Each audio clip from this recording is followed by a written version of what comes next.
এই হচ্ছে বলরামপুর ইঞ্জিনিয়ারিং কলেজের পাশে রাস্তাটা। কিছু এগিয়ে গেলে কিছুক্ষণের মধ্যেই আমরা প্রপার্টির কাছে চলে যাচ্ছি। সামনেই আমাদের জমিটা আছে। ঠিক এদিক দিয়েও একটা রাস্তা আছে, 3 মাথা এটা। তো দেখতে দেখতে আমরা 100 থেকে 150 মিটারের মধ্যে এই প্রপার্টিটা আছে। বড় প্রজেক্ট হচ্ছে এখানে। তো যারা যারা নিতে চাও স্ক্রিনে দেওয়া নাম্বারে কন্ট্যাক্ট করুক।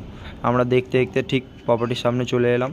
তো এবার দাদা আমাদেরকে বলে বোঝাবে। এই বলরামপুর ইঞ্জিনিয়ারিং কলেজের পাশে আমাদের এখানে জমি প্লটিং চলছে। এই রাস্তা এলো, ঠিক আছে, মেন রোড থেকে এসে এই রোড ঢুকে গেল একটা। এটা দুদিকেই জমি, ওই একটা ডান দিকেরটাও জমি, বাঁ দিকেরটাও জমি। আবার আমাদের এই রোড ঢুকছে, এদিকে একটা রোড চলে গেছে, এদিকে একটা জমি আছে, এদিকে একটা জমি আছে। সেম এইদিকে